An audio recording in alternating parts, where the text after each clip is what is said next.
Well, as we take a look at some of the heat on the way for tomorrow, we do also have critical fire danger with some winds that are going to start to ramp up. So for that reason, we have first alert weather conditions for tomorrow afternoon, pretty much all day with some of the dry conditions we're going to see. But just with that, adding in some of the windy conditions, that's what's going to really increase and enhance a lot of the fire danger that we are going to see here through tomorrow. A lot of this has to do with some of those winds. So as we look at some of the sparks and some open flames that people are going to be using here through the next couple of days, that is going to be a cause for concern. So making sure to use caution with that, as any fires that are sparked with gusty winds that could really spread those fires very quickly. And that's going to be something that could quickly come out of hand here as we look on in through the next couple of days. And again, something that we're going to continue to talk about is going to be staying hydrated, seeking a lot of that shade, and of course applying sunscreen and reapplying through most of the day to stay protected from some of that heat. Now, as we look at some of the dry conditions and heat coming in along with that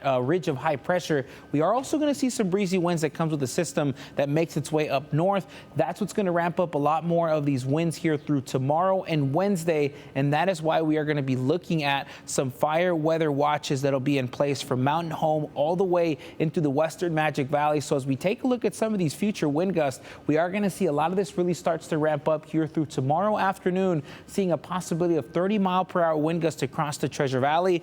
That continues to stay breezy in through Tuesday night, and we'll see them ramp back up here through more gusty winds as we head closer in through the Magic Valley on Wednesday afternoon. Then as we look at Thursday, a lot of these winds starts to die down. We'll see much lighter winds through the end of the work week, and of course, this is what's going to continue in through Saturday and Sunday. So as we look at that 7-day forecast, we'll see here Tuesday, you notice that red panel again, that's just signaling some alerts that we have here for Tuesday, making sure to be cautious and weather aware with some of the heat coming along. So again, making sure to protect yourself with water, shade, and of course that sunscreen. And then as we look at Wednesday and Thursday, those temperatures will drop into the upper 80s, back into the 90s, and it looks likely that Wednesday is the only day we'll drop below that 90-degree mark, and then we'll start to climb back up near triple digits again on Friday, and we'll continue into the 90s as we get towards the start of summer, which comes along here towards the end of the weekend here on Sunday. So this week's checklist, again, it might seem like we're a bit of a broken record, but we cannot touch on this enough here, as water, your sunglasses, of course, because of the sunshine, sunscreen and shade is going to be very important. The other thing to really keep in mind is going to be the hot pavement we're going to see as temperatures are going to get closer into those mid to upper 90s.